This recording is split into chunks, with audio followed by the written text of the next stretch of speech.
since that way I start my black legism after I be attacked by the Ambazonia terrorists. One of the points where they be make can say they be believe say they so some Anglophones they be need for be sacrificed in order for them to achieve their political ambitions. Now why that way they be talk about say we need to shed blood. Say we have to shed blood to gain our independence. So the question was, whose blood are you prepared to shed? And also some people they be think say so you're not supposed to talk as Anglophones, you're not supposed to get an opinion or a say. Not only them, because they carry guns or because they believe in their own small myopic mind, they believe say this so that they represent all Anglophones. But the question is, who gave you the mandate? Because you call yourself a separatist, because you call yourself Ambazonian, because you call yourself or you believe say Cameroon supposed to divide, it don't mean say that all Anglophones they believe in that. And now these kind of people them they radicalize people like me to the level where we had to teach them a lesson. Because all along, even in the SCNC, they will get this motto where they talk say the force of argument and not the argument of force. So the people them in the SCNC where they believe in the argument of force, where they believe say they need for carry guns for teach Pobia a lesson, those people them it was necessary for them for carry the guns, for them for actually use their own ideology, for use force, and now where they don't fail, now where they don't carry the guns and it don't backfire. Now where they be agitate and then the Anglophone population follow them for 2017 and the result now say the Anglophone population it don't become the target of the beginning where they carry the guns, the extortion, the kidnapping for ransom, the illiteracy, the burning down of schools, stopping children from going to schools, and all of those things, the destruction of our economy, making your territory ungovernable. All of those policies and strategies them they be designed for take the Anglophone population backwards. The destruction of anything where Anglophones they don't ever build them, from our culture to our tradition, even the language, to the political parties, the opposition, and all the institutions they don't ever build them. And instead they strengthen the hands of the CPDM. So now the Anglophone population don't withdraw. They don't remove their hands from this nonsense and they just want peace back. Now is the golden opportunity. Now where the people the way they be one force, they don't use the force and they don't fail. In 7 to 8 years, they don't control one last mango. The only thing where they control them now the kidnapping for ransom business and burning down people their taxi inside Bamenda. That is not what the Anglophones wanted. And because the people the way they be want for use force, they don't try them and it don't backfire, they don't fail. Now the golden opportunity for those of us where we be rational, where we get the mind and the intelligentsia for Anglophone community, the people the way they be educated, the elites, for come together. And this one my proposition said the Anglophones they need a conference where it will bring together all the sons and daughters of Anglophone community, where they be in favor of the progress of the Anglophones and not this nonsense called division or separatism. No, we don't triumph and we don't fail. May we accept defeat. Anglophones cannot and will never be able to mount a force that would be able to take territory and hold it and control it with the comparison of the Cameroon military and the military might where Yaoundé get them. It will never happen. And even if it happen, at what cost? Are we prepared to pay the cost? Because I am not. And also, the people the way they believe in separatism, they must reckon with the reality. Say no be not all Anglophones that believe in that ideology. The people the way they inside the Cameroon government, the people they also get interests for protecting, and we don't too much intertwine with the Francophone system and the Francophone brothers across the Mungo. For the way the so-called division or separation, it no go ever happen. It no be feasible. And two-state federation, that one not just a pipe dream. For the way we don't play our card, we don't show our hand. Say the only thing where people they talk about two-state federation now because we don't fail at separation, so we look at two-state federation as a stepping stone, so that it will give you a breathing space for so-called prepare for and then launch another separatist insurrection in the future. No person no be stupid enough to fall into that trick. And also the Anglophone population in the southwest region, they don't be stupid. They don't try the political union with the northwest and they don't experience the marginalization where it happened during the Foncha years. We know very well KNDP, when they will be in power from 1950s to 1972, in those 11 to 12 years where John Ngu Foncha be at the helm of political power inside the southern Cameroons and then later on West Cameroon, they marginalized the population from the southwest. These are just historical facts, and I will quote them for now. For example, the two biggest political positions, the way they be held by the people there from the former southern Cameroons, now either the vice president of the Federal Republic or the prime minister of West Cameroon. For 1961, when we create the federation, John Ngu Foncha be occupy both of those positions. Them he won. He negotiate those positions them for himself. Okay, and then after that he go to Augustine Gomjoan, then he go to Estimuna, and all the people the way they hold those two top positions then in all the 11 years of the federation, they be coming out from the northwest region. All of this happened because of the infighting where it happened between John Ngu Foncha, KNDP, and EML, NDLA, own political party. And the reason that way, by 1966, all the political parties that inside the former West Cameroon, they decide by themselves for dissolve their political parties them for form one party system inside Cameroon because of their own infighting. It will be too much in West Cameroon. These are historical facts. If you don't believe me, go and do your own research for yourself. So going back for the people the way they believe it is, so we never ever join Cameroon, you must then answer this simple question. How was it possible for John Ngu Foncha for sit in Yaoundé as the vice president of the Federal Republic of Cameroon if he did not take his people and joined Cameroon? That is a simple question. When Britain had announced publicly that Nigeria was going to become independent as from 1st of October 1960, the Colonial Office hurriedly prepared a constitution for southern Cameroons because on 1st of October, the governor of Nigeria, Sir James Robertson, was to surrender power to Dr. Nnamdi Azikiwe. The British government could no longer administer the UN Trust Territory, for which they signed an agreement with the Trusteeship Council on 13th of December 1946. They could not hand it over to the sovereign Nigerian government. So on 12th of September 1960, the Colonial Office in London prepared a special constitution for Southern Cameroons called the Southern Cameroon Order in Council 1960. It was put before the British Parliament in Whitehall in London on 16th of September 1960, and it became law on 1st of October 1960, the day Nigeria was granted independence. That constitution provided for Southern Cameroons the post of Commissioner for Cameroons. He more or less inherited the powers hitherto vested in the expatriate Governor General of Nigeria. They took those powers and vested them on the Commissioner for Cameroons, a white man. The Constitution provided for two houses of parliament, the House of Chiefs and the House of Assembly, an independent judiciary, and several others. But it reserved certain powers to the Colonial Office in London. Those powers were foreign affairs and defense, and to some extent taxation. So until the end of the trust over Southern Cameroons, the government of Dr. John Ngu Foncha had no constitutional authority to discuss the foreign affairs of Southern Cameroons. You go get people that like MOLA NJOH LITUMBE, their argument now say John Ngu Foncha ain't no be get the constitutional powers for discuss the foreign affairs of former British Southern Cameroons. At the same time, now the same people in this way, they talk say this, so John Ngu Foncha be supposed to enter into a union treaty with President Amadou Ahidjo. How can those two things be true? John Ngu Foncha no get the powers for enter into international treaty because it no be own sovereignty. Now only sovereign states they enter into international agreements or treaties. But John Ngu Foncha no be don't ever wield that sovereign power. So how could he then enter into an international agreement with the president of Cameroon, Amadou Ahidjo? It is not possible. You cannot say he did not have the powers to discuss the foreign affairs of Southern Cameroon.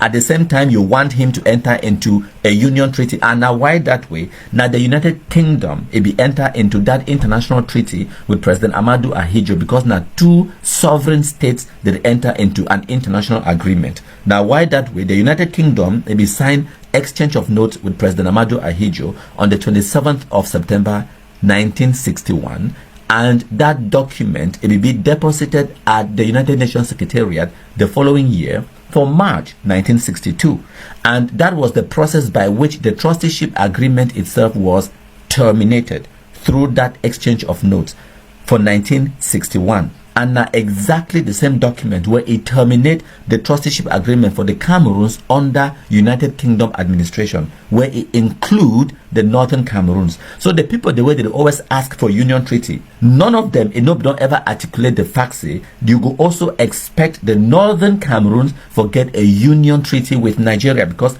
the same document where it terminated the trusteeship agreement with Southern Cameroons, now exactly the same document, it terminated the same trusteeship agreement where it involved the Northern Cameroons. One document, 6 pages, where it's signed between the British and President Amadou Ahidjo for terminate for Southern Cameroons, and it's signed, the British, they signed with the Nigerian Federation for terminate the contract as far as the Northern Cameroons is concerned. No union treaty was expected, and I don't know who's how they take this notion, because even if when I want for claim, say now United Nations Charter Article 102, read the Article 102, it will talk and for this member states of the United Nations, and why it will require member states of the United Nations for sign union treaty and then deposit them at the Secretariat. Now, because if you then come in the future for can claim dispute about that treaty, then the United Nations already get an archived copy where they go use them in the process for deliberate and for determine who be right and who be wrong. Now, the only reason that way the United Nations, it be right and for Article 102 say member states, when they enter into treaties or international agreements, they need for deposit that agreement with the United Nations Secretariat, so that in the future, if you want to bring a dispute concerning that treaty, the United Nations already get a copy. They go use now their own copy where you deposit them with them in order for check them for know who be right and who be wrong. As they talk for Article 102, member states of the United Nations, which the Southern Cameroons has never been a member. So that Article 102, the requirement, if you enter union treaty or international agreements or any treaty for deposit them at the United Nations, does not apply to the former British Southern Cameroons, because the British Southern Cameroons has never been a member of the United Nations. Make una understand that fact and that reality. So these people, the way they claim say will never ever join Cameroon, they get a big problem. One of the biggest problems, I say, the whole world recognize Cameroon as one. The whole world recognize Nigeria as one. And if you go try for divide Cameroon, then you don't already try for divide Nigeria, because the same resolution 1608 now about the Northern Cameroons as well as the Southern Cameroons, and the exchange of notes where it terminate the trusteeship agreement. It also terminate the agreement for Northern Cameroons and Southern Cameroons, the same document. So if you talk say we never ever join Cameroon, then by extension you'd either talk say the Northern Cameroons to never ever join Nigeria, and by so doing you ostracize yourself and you alienate yourself, because the whole world recognizes Cameroon as one. You now they talk like somebody who is just making noise outside. No person will ever bring you in for listen to where you talk, because you are just a noise maker. So you will become irrelevant. So when I will continue for the talk that noise for the next 30, 40, another 60, 70, 80 years, and you will still be outside making noise.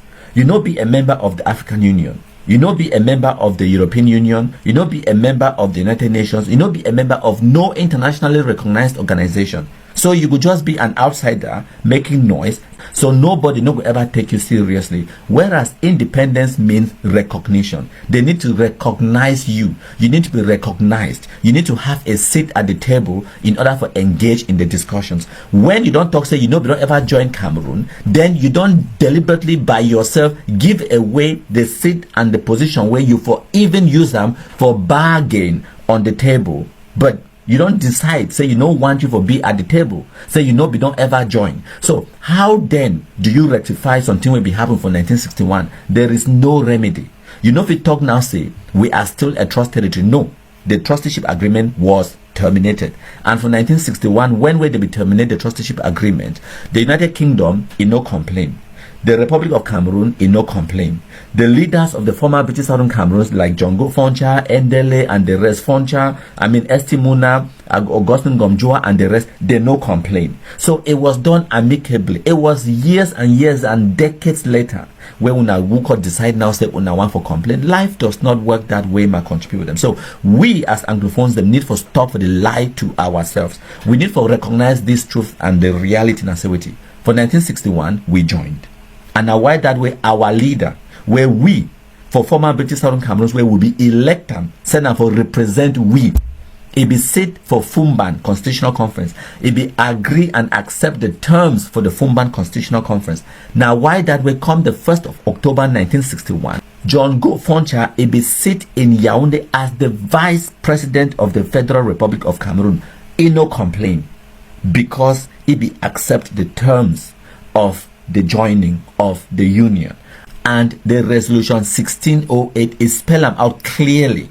Say the United Nations General Assembly invites the administrative authority, the government of Southern Cameroon and the Republic of Cameroon to sit or to have urgent discussions with a view to finalizing before the 1st of October 1961.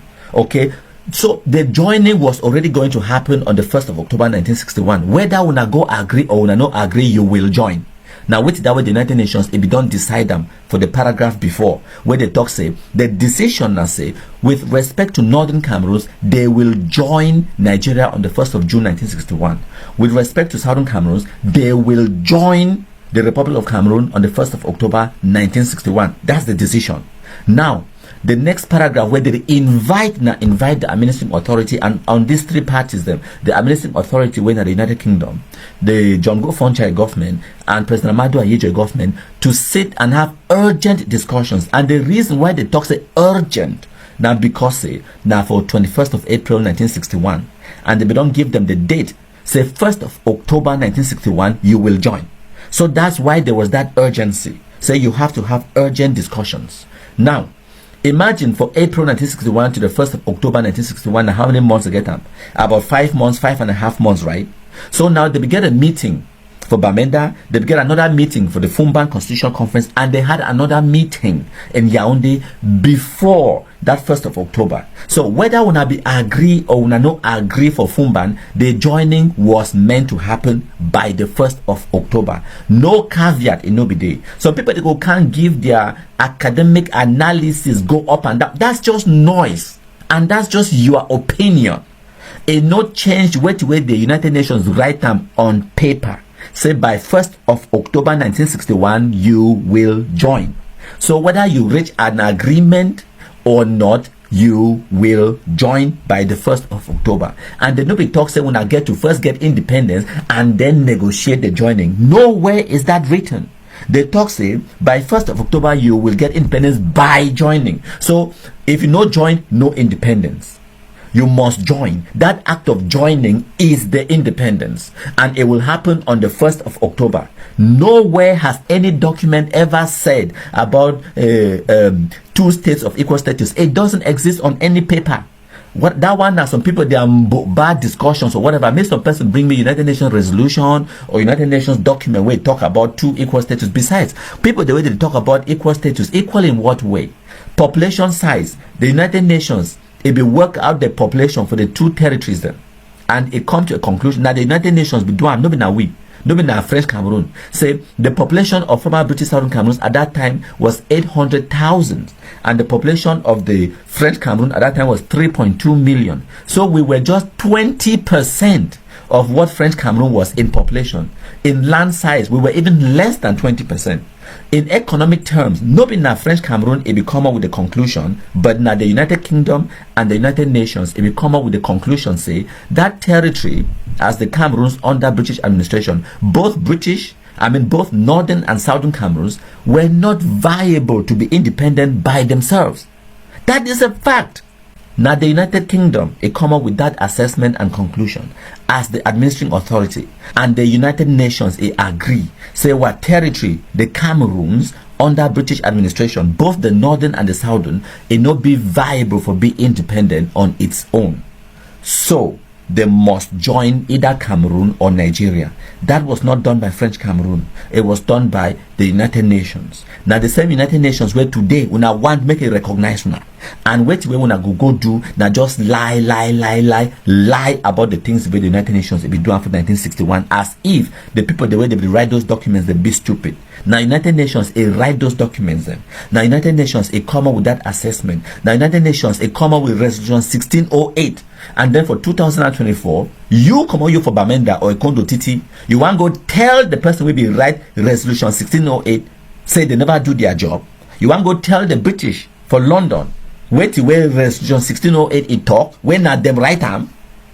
I mean, we need to be honest with ourselves, and until we be honest, until we come up with these realities, until we accept these realities and come up with a way of talking as Anglophones them, where we not lie and where we be in conformity with the reality we be in front of us, say the whole world recognize Cameroon as one, until we accept these truths and these realities, we are going nowhere. The Anglophone problem will continue for being a problem of Anglophones talking amongst themselves and killing themselves, and they're talking in the wilderness. No one pays attention to you. No one is ever going to open a door to you, nor is anyone going to be sympathetic to your own nonsense, because at the end of the day, you know, if they claim say this, so different man they kill you, but when they can't investigate them, they say and say, now you they kill your own people more than any other person. So, like for example, the Norwegian investigators they come for Cameroon, they can't discover say this so. Now Ayabacho they commit crimes against humanity inside Cameroon. How can you be claiming say different person commit genocide for your country, but when the investigation come, they discover say now you they kill your people? And then what the hell do you want the international community to do? So make we as Anglophones then, we come to our senses before it's too late. So this one are the advice where I bring them for my own country people then. We need an Anglophone conference where all Anglophones their voices they be heard and respected.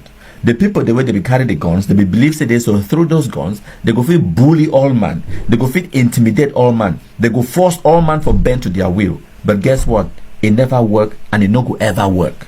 And make una no think say they so some Anglophones the day where they be more Anglophones than the others. So one go talk say they so oh because Minat, Minister of Territorial Administration and Tanga Jipo, it there for government, it there for Yaoundé. So you voice no matter. You are crazy. Or you talk to people them like the other Anglophones the way they in position of power, like Minister Fu Callistus, Pam Bayu, Minister Paul Tassong, and people the way they in government when I think say they not be Anglophone enough. No, they are also Anglophones and their opinion matters. As a matter of fact, it matters even more than some of you, because guess what? Now those people then, like the Prime Minister, Chief Dr. John Gute, and the ones that were in government, now them get that powers for influence Yaoundé on our behalf.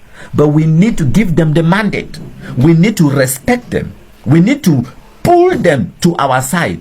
We need to talk to them in a way where it will make them they feel like we are one. We need to bring them to our own cause, make them become part of the cause. But the mistake where Anglophones they don't make them over and over and over again. Now for things that they so, any person within in government, any person within a CPDM now your enemy. That is a mistake. And we don't do that mistake for decades now. And where are we today? How far we don't go? How far we don't go? We don't intimidate people, we don't ostracize people. And now why that way I be come up with this thing say Ambazonia terrorists, they don't know how to make friends, they only know how to make enemies. You are not going to achieve anything by just making enemies. If una like, una continue for the cry for Facebook, una scream, una meet up European person for road or for American Congress or for United Nations or whatever, una started try to teach them history, try to talk about 1961. Do that for the next 100 years. And you will be in exactly the same position. Nothing will change. I say nothing. So now my advice is for una Anglophones then, unity in purpose.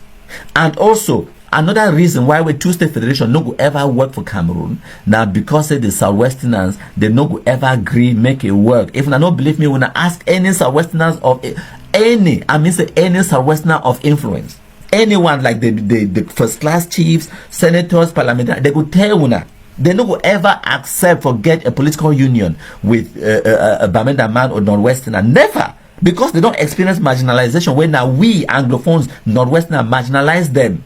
These are facts. When Foncha now met with Ahijo in Fumban to craft the constitution, you did not see the British there, and you did not also see the United Nations represented, but you saw the French, who were not supposed to be there, accompanying Ahidjo. So what truly happened?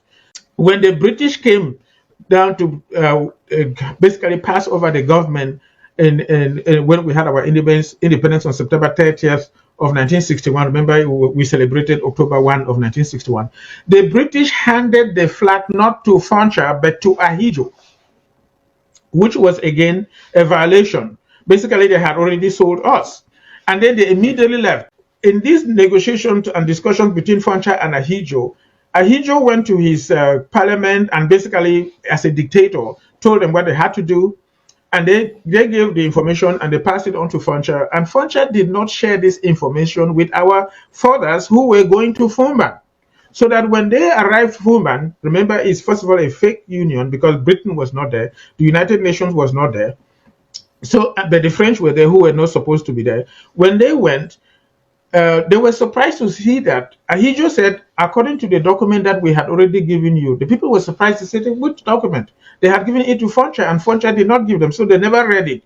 So they basically hurriedly added some clauses to that constitution. Now, another point, some people, they don't talk about the Fumban Constitutional Conference, or when they talk today, so, oh, the British, they not be there for day. Guess what? The British did not have to be in Fumban. As a matter of fact, read the resolution 1608. It talks about, they say the United Nations General Assembly invites the administering authority. If some person invite you for party, you know must go. The United Kingdom was not mandated to be at the discussions. The only thing where there be no, now say, come the 1st of October 1961, the decision where it be made by the United Nations, it talks say, by the 1st of October 1961, they go terminate the trusteeship agreement, and the United Kingdom, it go pack it back, it leave, and it go join that territory with Cameroon. That was the decision. Now the only thing that way they be no say they must do one for the Fumban Constitutional Conference. If the British they not be there for day, now Ngu Foncha a responsibility for make sure say the British they be there for day. It not be being at the British their own. As a matter of fact, were they going there to discuss anything to benefit the British? No. After all, when I also need for understand today, so the people there for former British Southern Cameroons, they be go against the British twice in a very few years. They go against the British. First, the House of Enugu, our parliamentarians, they withdraw themselves from the House of Enugu, come them back against the wishes of the British. Secondly, for 11th of February 1961, the plebiscite, the British, they be expressly advised the people, they say, make the vote for join Nigeria. Because right from the beginning, why were the British, they be carved that territory west? Now, because they be want for just enlarge their colony of Nigeria. Now, why that way they be administer the Cameroons under UK administration, they be administer them in unity with Nigeria. They try for join that territory for make maybe one bigger British colony. So they no be get no interest for give that territory full sovereign power right from the beginning, from 1919. They no be get that interest. So they advised our people, they say, may they vote for join Nigeria. Our people, they refused. After where they don't commode them out of the House of Enugu, they create headache and confusion with the British them. So come now 1961, after they don't tell you say vote for join Nigeria, you deny you say you must go join Cameroon. Then why then did you expect the British for be there for help you for do a decision where they be against, and now you want go? So they allow Ngu Foncha for go do the negotiations with one for Duam with Endele with Amadou Ahidjo. So Ngu Foncha don't go get the negotiation with Amadou Ahidjo, and he negotiate two positions then for himself. So you know if you blame the British. And now for una way we not understand when we talk about the Fumban Constitutional Conference, we know say the delegation where it be come out from West Cameroon or Southern Cameroons at that time, they be more than 50 people them would also where it be 4 times more than the delegation will be come out from Amadou Ahidjo's side. For President Amadou Ahidjo's side, they be getting only about 12 representatives than for Fumban. Why were Ngu Foncha's side where they come out from West Cameroon or former Southern Cameroon, they become with 50 something members them. And those people, the way they come out from former British Southern Cameroon, the one comes to 50 something of una, they come them empty hand. They don't bring no constitution, they don't bring nothing. Whereas the President Amadou Ahidjo's side, he won't come for Fumban, he be don't prepare a draft constitution. And that draft constitution, Amadu Ahijo be don't present them to the British, and he be don't give a copy to John Ngu Foncha. That John Ngu Foncha, he take that constitution, he hide them from your own people then, because of your own infighting, because he no be one make endele in no in negotiation with Amadu Ahijo. Who are you going to blame? You could still blame the British, say they no be there for Fumban. So when they talk, say no, but you know, if the British they be there for Fumban, maybe we'll forget a better deal in the Federation. Guess what? As I don't tell you, Amadu Ahijo come for Fumban for that constitutional conference. He bring constitution where we don't prepare them weeks in advance, and if we don't give a copy of that draft constitution to the British and to John Ngu Foncha, if we don't give them, but John Ngu Foncha one come for the he no bring a constitution.